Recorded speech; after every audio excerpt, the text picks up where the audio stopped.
The Galactic Empire had stood strong for thousands of years. It stretched across the stars, controlling hundreds of planets and countless species. For the Empire, nothing in the galaxy was new anymore. They had seen every type of ship, every kind of weapon, and every culture that dared to rise. Knowledge was their shield, and their confidence came from believing they had already seen it all. But one quiet evening, deep within the Imperial Core's border systems, something unusual happened. Admiral Trelvac, a veteran who had served in the fleet for more than 2 centuries, sat in the command chair of his flagship, the Valorous Spear. His yellow eyes scanned the long-range sensors. At first, the screen looked empty, just the usual swirl of stars. Then suddenly, faint dots appeared, unmarked, unknown, and unregistered. Report, the Admiral ordered calmly, his voice carrying the weight of command. A young officer, barely in his first decade of service, looked at the readings twice before speaking. His scales turned pale from confusion. Admiral, there are vessels entering our sector, but they do not match any known warp signatures. No drive trail, no energy exhaust, nothing. Trelvac leaned forward, his claws tapping against the metal armrest. Impossible. Every civilization leaves a trace when it travels. Warp currents, jump residue, even gravitational distortion. Nothing can hide completely, and yet, the dots on the screen moved closer, smooth and deliberate without a single disturbance. It was as if they were gliding across space itself, carried by invisible waves that obeyed no known law of physics. The room fell silent. For the Empire's officers, silence was rare, but in that moment even the hum of machinery seemed to fade away. When the strange vessels finally came into visual range, every eye in the control room widened. The ships were unlike anything the Empire had ever seen. Sleek, smooth, and silver, their surfaces shone as if polished by starlight itself. There were no visible engines, no heavy armor plating, no weapon mounts sticking out like teeth. They looked more like sculptures than warships, quiet, calm, and beautiful. Are they transports? One officer asked, voice trembling. Exploration craft, perhaps? No, Trelvac said, his instincts screaming something deeper. These ships radiated purpose, a quiet strength that could not be mistaken for weakness. They looked fragile, almost delicate, yet something about them made even the hardened admiral uneasy. The fleet glided closer, ignoring Imperial warnings and automated defenses. They moved like a school of fish in perfect harmony, each vessel adjusting slightly to the others without visible signals. At last, one of the Empire's destroyers fired a warning shot, a single beam of plasma meant to test their defenses. The shot never landed. Instead, the beam curved gently as if space itself had bent around the alien vessel. It struck empty void, vanishing into the darkness. Shock rippled through the command deck. The young officer's voice shook. Admiral, there was no shield activation, no countermeasure. The energy just changed its path. Trelvac narrowed his eyes. His years of service had taught him the truth of battles before they even began. And here he saw something terrifying. This was not technology the Empire understood. This was not even technology they could imagine. Across the Empire, news spread quickly. The mysterious fleet was advancing deeper into Imperial space. No demands, no communication, no threats, just silent movement. Some worlds panicked, fearing an invasion. Others whispered about ancient myths, long-lost civilizations returning from the dark beyond. But most common citizens asked the same question. Who are they? The answer came soon. A single transmission reached the Imperial fleet. It was not encoded, not encrypted, not hidden in layers of secrecy like most interstellar communications. It was simple, clear, and open. The face that appeared on the screen was soft and unfamiliar. 2 eyes, small nose, flat face, hair growing from the top of the head unlike any species the Empire had catalogued. The being smiled gently, an expression that seemed strangely disarming. Greetings, the figure said in calm, measured tones. We come in peace. We are humans. The word echoed across the command deck like a whisper from another world.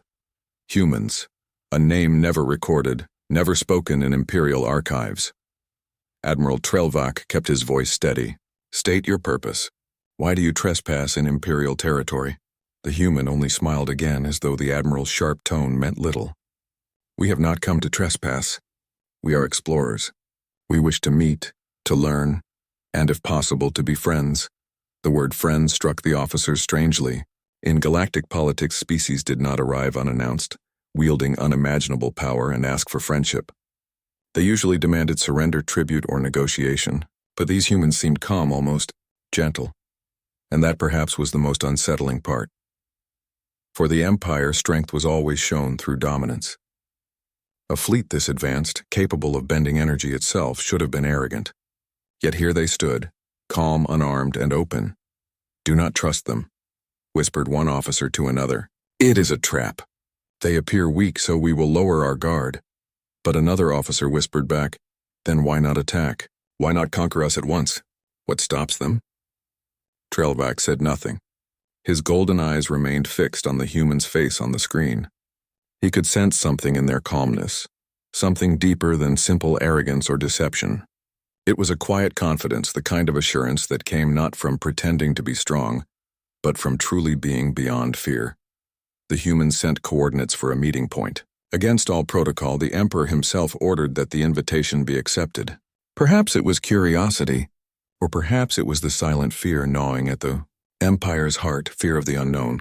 The first meeting would take place on a neutral orbital, stationed near the edge of the sector. As Imperial, diplomats prepared themselves. Whispers spread through the station's corridors. Soldiers spoke in hushed tones, wondering if the humans had weapons hidden inside their bodies. Engineers argued whether the human ships bent space itself or simply tricked sensors.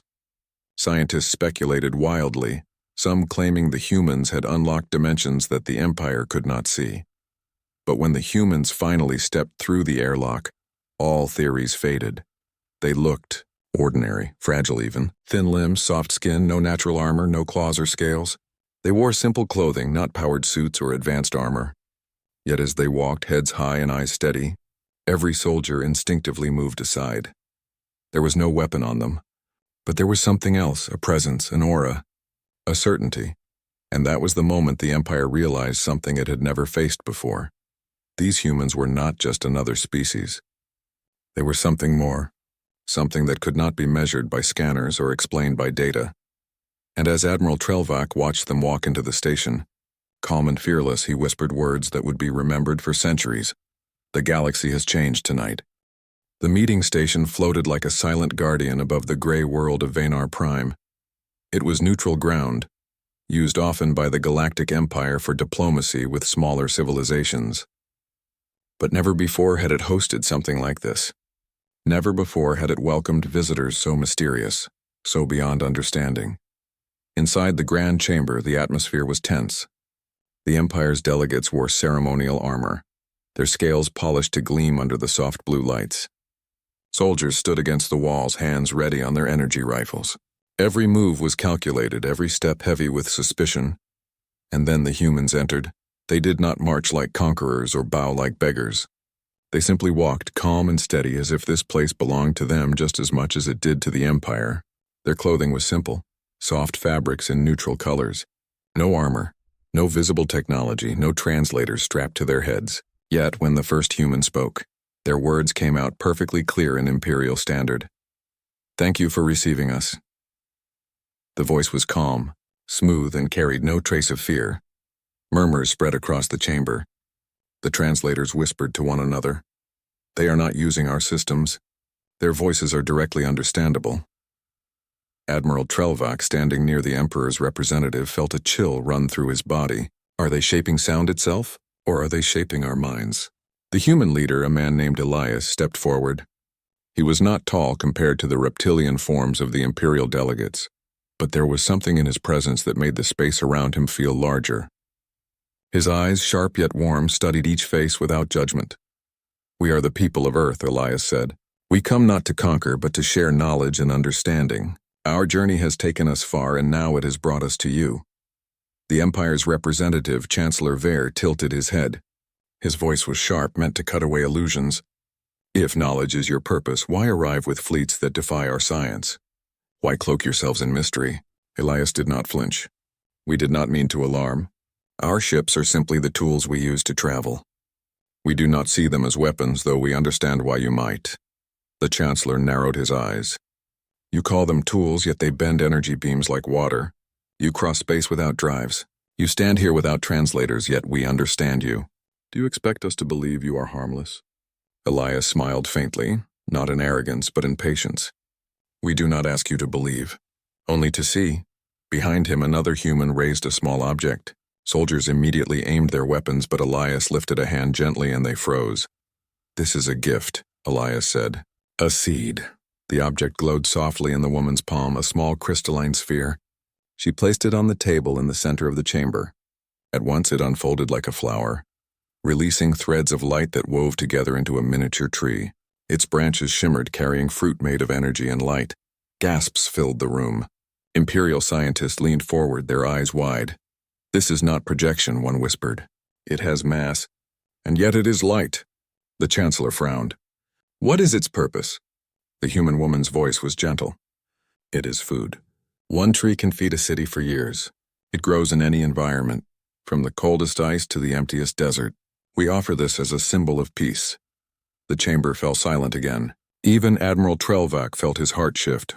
Such a gift was beyond generosity. It was unimaginable. On dozens of Imperial worlds, hunger still existed in the far colonies. With this single gift, that problem could disappear forever. Yet the Admiral's instincts kept whispering. No one gives such power freely, unless they no longer fear what others will do with it. The Chancellor forced his voice to remain steady. Why do this? Why share such miracles? Elias looked at him, his eyes calm. Because once we too struggled. We too fought wars and starved in the shadows of our own mistakes. But we learned. And when we found the stars, we made a choice. We would not rise by stepping on others. We would rise together. The simplicity of his words unsettled the entire chamber. To the Empire, power was always a ladder. Climb it or be crushed beneath it. But these humans spoke as if power could be shared without loss. Admiral Trelvac felt a strange unease. He wanted to believe them. Part of him even admired them. But another part whispered fear. What kind of civilization speaks so calmly when holding such strength? Later, when the formal meeting ended, smaller groups gathered to observe the humans more closely. Imperial scientists questioned them, asking how their ships worked, how they bent plasma beams, how they traveled without warp.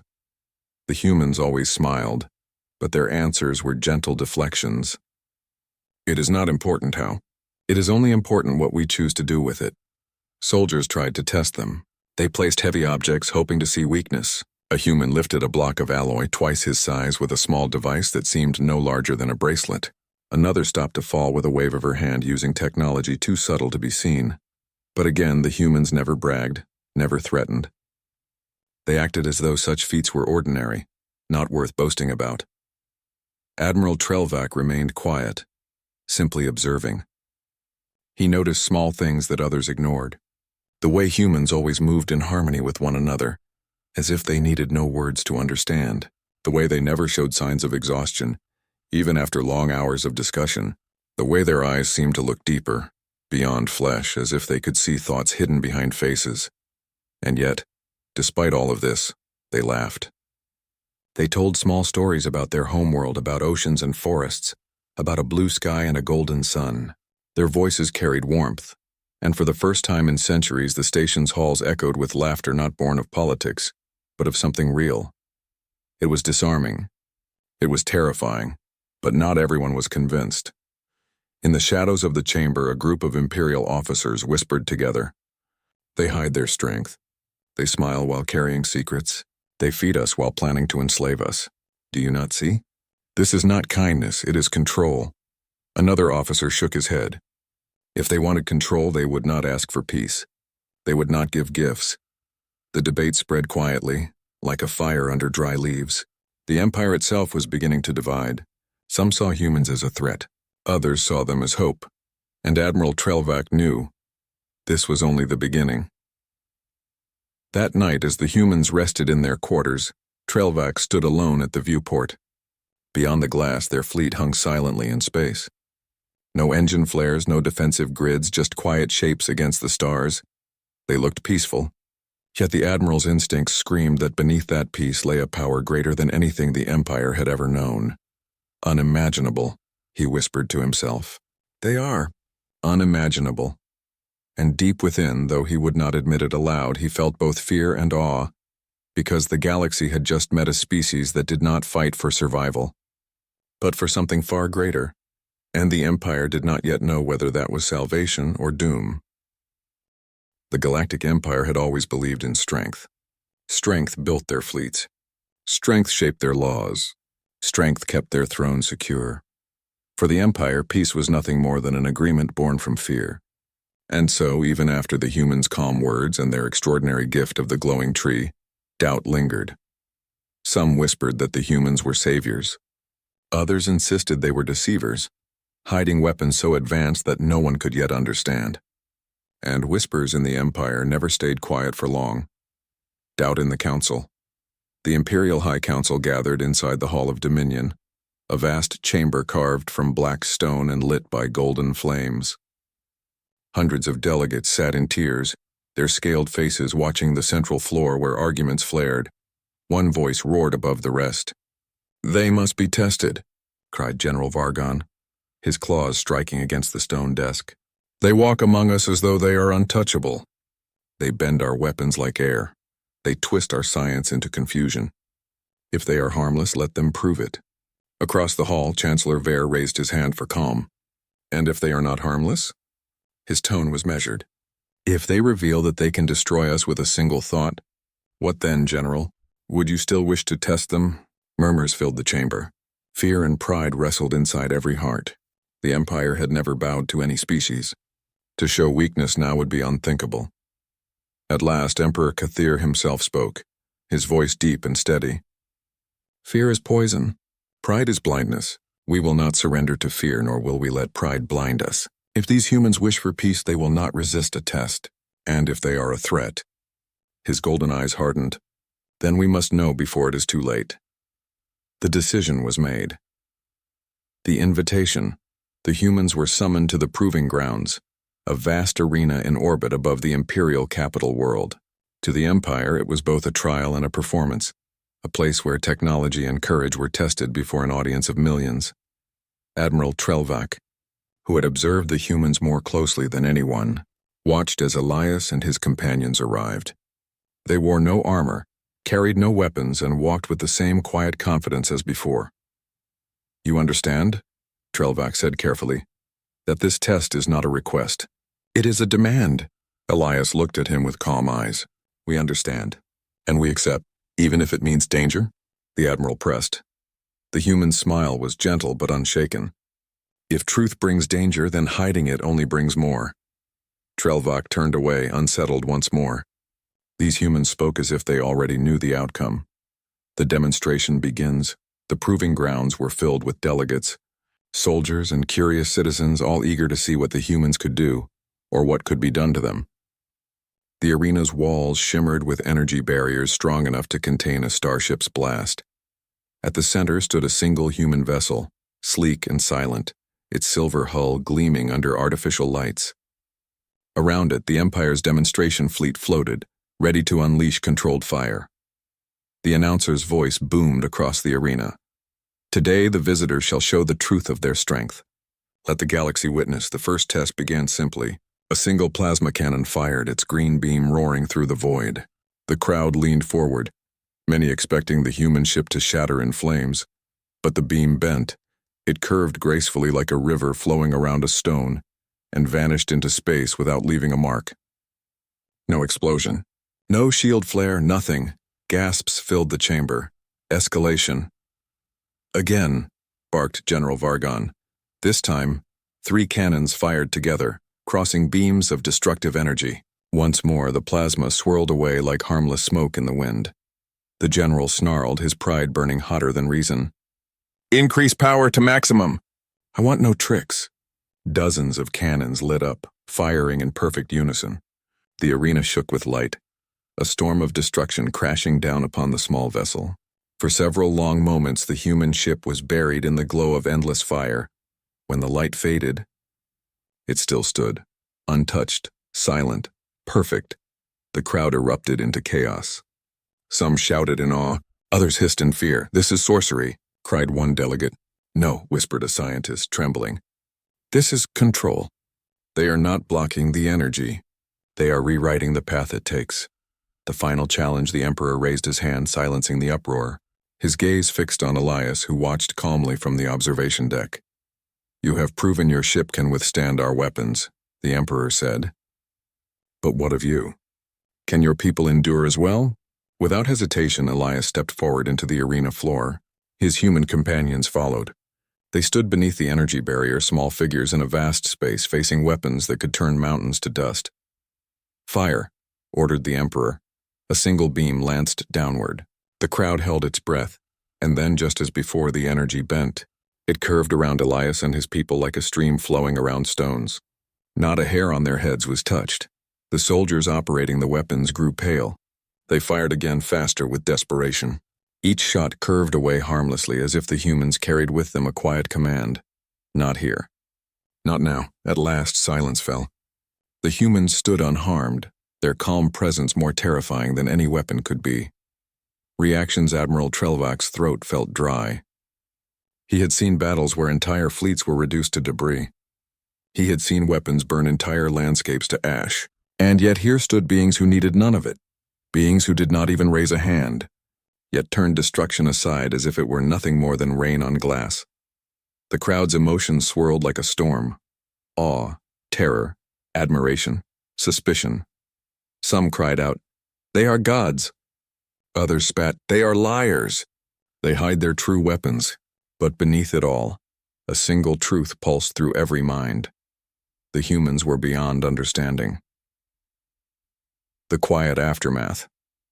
When the arena finally emptied, Elias met Admiral Trelvak once more. The human's expression was not proud, not mocking, but simply steady. "We did not come to frighten you," Elias said, "but you asked us to show our truth. Now you have seen it." The Admiral stared at him. "What are you?" he asked quietly. "No species can do what you have done. No ship, no weapon, no body. What are you truly?" Elias's answer was soft, but it struck deeper than any blade. "We are what any people can be, when they refuse to accept limits."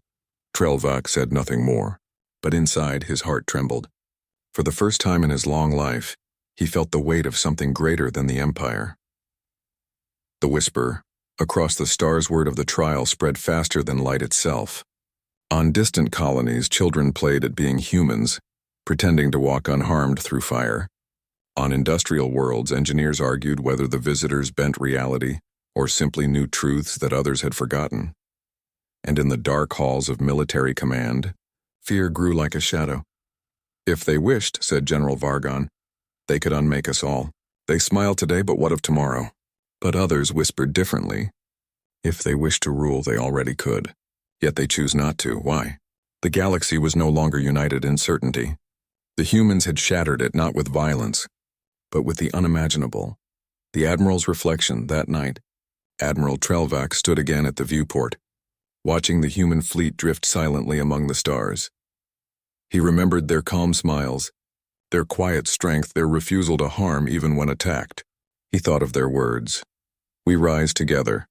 And though fear remained, another feeling stirred within him, something the Admiral had not felt in centuries.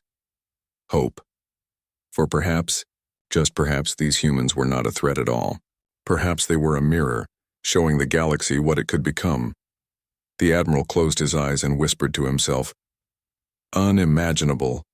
Yes, but maybe that is what we need." And with that thought, the seeds of change took root in the heart of the Empire. The test was over, but the galaxy would never be the same.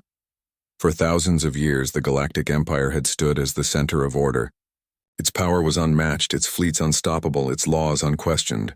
Other civilizations either bent the knee or faded into silence. The Empire had always believed nothing greater could ever rise. But then came the humans.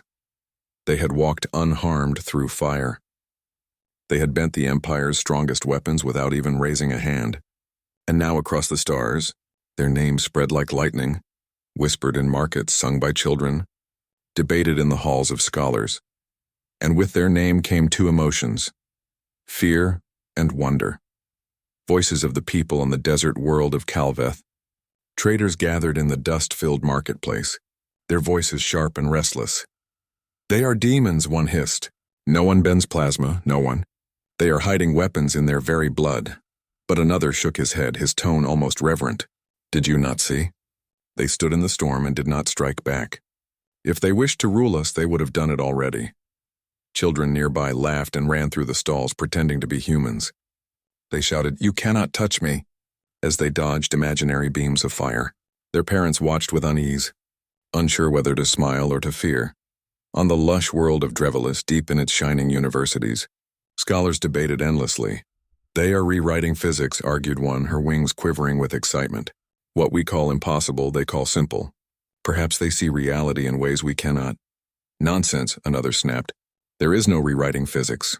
There is only technology. They simply hide it from us. It is all a trick." "But tricks do not feed cities," the first countered, pointing to the glowing food tree the humans had gifted. Already it had been planted in Drevelis's gardens, its light nourishing the hungry. "Tricks do not heal children," silence followed. For in their hearts even the doubters could not ignore what they had seen. And on the cold military outpost of Zarvek's Reach, soldiers whispered late at night, "If they can bend beams, what chance do our rifles have?" One asked. "None," came the reply. "We would be like insects before them." Then another voice added almost softly, "Yet they never struck us. Not once, even when given reason." The barracks grew quiet. Soldiers trained to fight without fear now found themselves afraid of peace itself. Fear in the throne. In the heart of the capital, the emperor sat upon his golden throne, the weight of the galaxy pressing on his shoulders. Reports arrived every hour. Colonies asking questions, allies growing restless, distant rivals watching closely. The empire's stability was shaking not because of war but because of whispers. "They are not enemies," said Chancellor Vere, standing beside him. "They offer gifts, not chains." "They are not friends either," growled General Vargon, his claws clenching. "No one with such power remains peaceful forever. Sooner or later, they will reveal their true face, and by then it will be too late." The emperor's eyes narrowed. He had ruled long enough to know the truth of both arguments. Power changed everything. It shaped trust. It shaped fear. It shaped the very balance of civilization. And here were humans carrying power beyond comprehension, yet refusing to use it for conquest.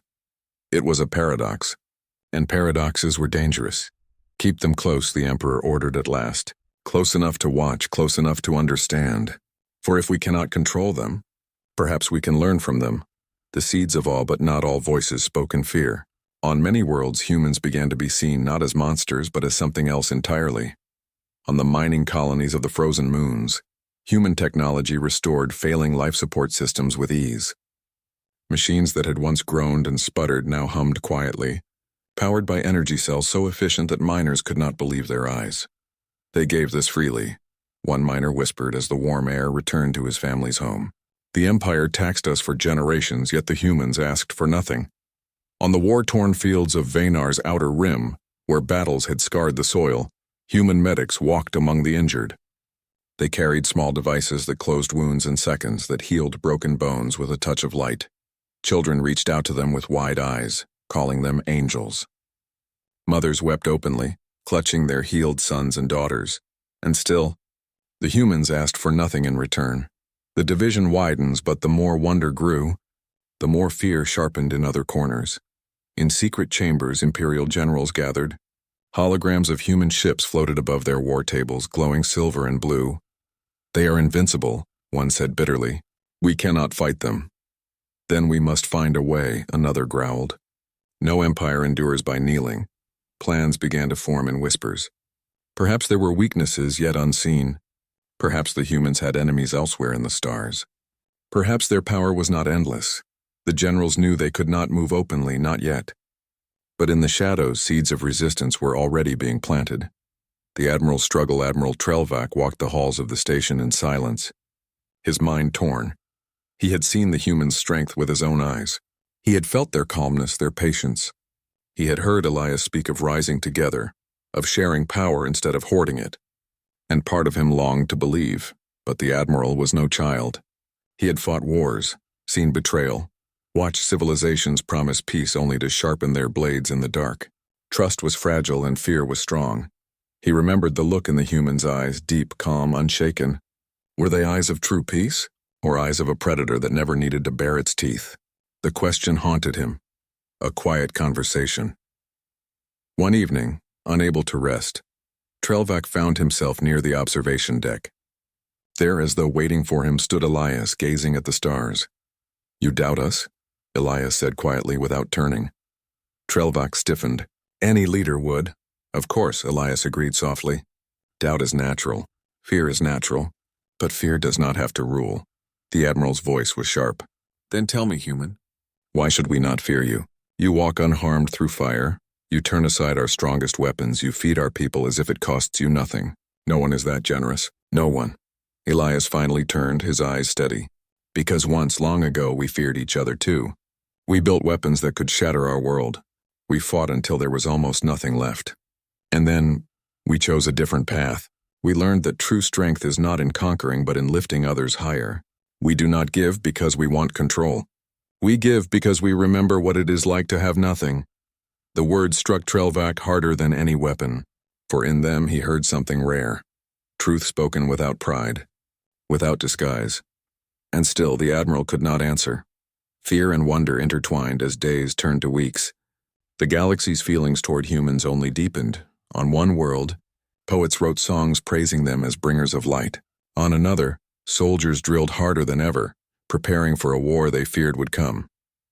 In the same breath, people prayed to them as saviors and cursed them as deceivers. The humans had become a mirror, reflecting back every fear, every hope, every dream the galaxy carried. And in the halls of the Empire, leaders argued endlessly, torn between awe and dread. A turning point one night, a message spread across the stars. A single colony world struck by famine and disease announced that it had been saved, not by the Empire but by the humans. Their ships had arrived silently, their gifts freely given, their technology healing what decades of imperial neglect had destroyed. The colony's leader sent a message broadcast to all. "If this is what they bring, then I welcome them not as strangers, but as brothers." The Empire tried to silence the words, but it was too late. The message echoed across space, reaching billions. And with it, a quiet revolution began. One not of weapons, but of hearts. Closing scene. Admiral Trelvac stood once more at his viewport, his eyes on the silent human fleet. He no longer knew what to believe. Fear still gnawed at him, whispering of hidden dangers, but wonder also stirred, soft and powerful, whispering of a future brighter than he had ever imagined. For the first time, the Admiral realized something terrifying and beautiful. The humans had not fired a single shot.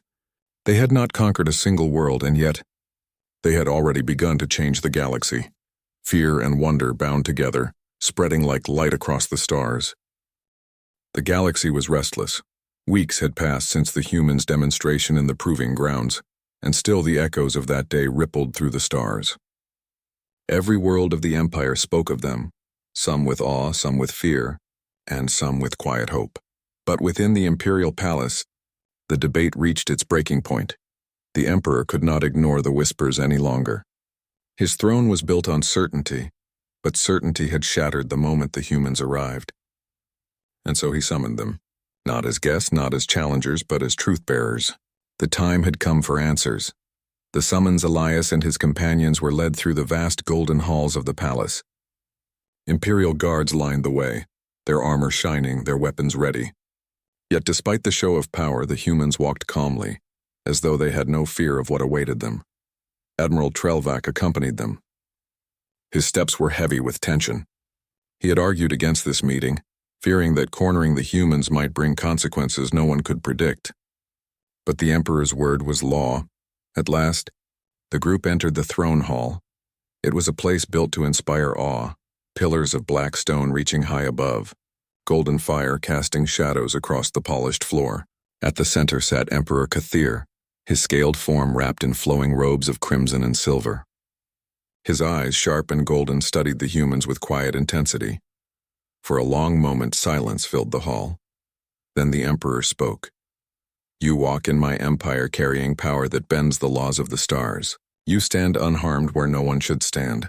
You heal, you feed, and you give freely what others would demand in tribute. Tell me, humans, why? Why come here if not to rule?" The question of power. Elias stepped forward. He did not bow, but neither did he stand arrogantly. His voice, when it came, was calm and clear. "We did not come to rule. We came to share. We came to learn. We came because we believe the stars belong to all. The Emperor's eyes narrowed. Share, learn, empty words. Every civilization that has risen speaks of peace until the moment it finds its advantage. What makes you different? For a moment, Elias said nothing. He looked around the hall at the guards gripping their weapons, at the counselors watching with suspicion, at Admiral Trelvac standing with unreadable eyes. Then he spoke slowly, each word carrying weight. What makes us different is not what we can do, but what we choose not to do. The story of humanity. The hall stirred with confusion. The Emperor leaned forward. Explain, Elias nodded. Long ago, before we touched the stars, we nearly destroyed ourselves. Our weapons grew too strong, our divisions too deep. We fought wars that burned our lands, poisoned our skies, and left nothing but ash. We had power then, but no wisdom, and so we suffered. His voice softened, but it reached every corner of the hall. We stood at the edge of extinction, and there, in the silence of ruin, we faced a choice. We could continue to fight until nothing remained. Or we could rise together. We chose to rise. Not because it was easy, but because it was the only way forward. From that day, we swore. Our strength would no longer be used to conquer, but to build. Not to rule, but to lift others higher. The chamber fell utterly silent. Even the guards, trained to ignore words, felt their hearts stirred. The Emperor's golden eyes burned with thought. You expect me to believe that a species with such power restrains itself? That you could dominate, yet choose not to? Such a thing is unheard of. Elias met his gaze. Unheard of, yes. Impossible? No. The Chancellor's doubt, Chancellor Vare, stepped forward, his voice sharp. Even if your story is true, what stops you from changing tomorrow? What stops you from turning your gifts into chains, binding us under your will? Another human, a woman named Mira, answered this time. Her voice was gentle yet steady. What stops us is memory. We remember what it is to be broken. We remember hunger. We remember fear. We remember what happens when power is used without care. And so we carry that memory with us into every star we reach. Her words carried no pride, no arrogance, only truth. The Emperor's challenge still. The Emperor was not satisfied. His empire had survived by questioning, by doubting, by challenging. He rose from his throne, his robe flowing like fire, and stepped closer to the humans. If what you say is true, Kathir said, his voice heavy with challenge, then prove it. Prove that your power is not meant to dominate. Prove that you are not God seeking worship. Elias bowed his head slightly, not in submission, but in respect. We have already proven it. We have stood under your fire and did not strike back. We have given without asking. We have healed without demanding. But if this is not enough, then there is only one proof left. He reached out his hand. In his palm appeared a small sphere of light, glowing softly, humming with energy. This is a seed of our knowledge. We give it freely to you. It will not obey us. It will not serve us. It will serve you. Use it well, and it will bring life where there is none. Use it poorly, and it will do nothing at all. Its power lies not in what it gives, but in what you choose. He stepped forward and placed the sphere on the ground between them. The hall held its breath. The Emperor's realization. For a long moment, Kathir stared at the sphere. It glowed softly, casting light on the polished stone floor. He could feel its energy, vast, limitless, waiting. Yet it did not reach for him. It did not tempt him, it simply was, and in that moment the Emperor understood. The human's power was not a chain, not a weapon, not even a shield. It was a mirror that reflected the choice of whoever held it. He looked up at Elias, and for the first time, he felt something he had not felt in centuries.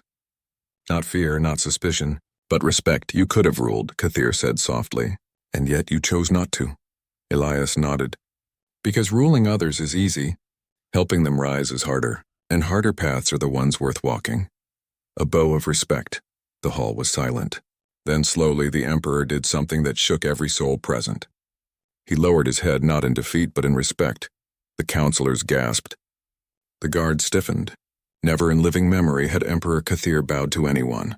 Yet here he was, bowing to a human who stood calm and unarmed. When he rose again, his eyes shone with a strange new light. Then let it be known, the Empire does not bow to fear, but today it bows to wisdom. Humans of Earth, you are not conquerors. You are not invaders. You are allies. The whisper across the stars. The declaration spread across the galaxy faster than fire on dry fields. On distant colonies, cheers rose. On war-torn worlds, hope bloomed. For the first time, the mighty empire had lowered its pride, not from defeat, but from choice. Some still doubted. Some still feared. But many more began to dream. Dream of a galaxy where strength was not used to crush but to build. Dream of a future not limited by old rivalries, but expanded by imagination. The Admiral's reflection that night. Admiral Trelvac returned once more to the viewport, his eyes on the silent human fleet. For weeks he had battled with doubt, torn between fear and wonder. But now, as he replayed Elias's words in his mind, the truth settled deep in his heart. The humans were not merely powerful, they were unimaginable, not because of their ships or their technology, but because of their choice. They had chosen peace when war was easy. They had chosen to lift others when ruling them would have been simple, and that, the Admiral realized, was a power greater than any weapon. He whispered to himself, almost in awe, not conquerors, but something greater. And as the stars glittered beyond the glass, he felt for the first time not fear of the future, but hope. Closing lines, thus the galaxy remembered the humans, not as tyrants, not as gods, but as the bearers of a truth few had ever dared to believe, that the greatest strength was not in domination, but in compassion. And in that revelation, the stars themselves seemed brighter.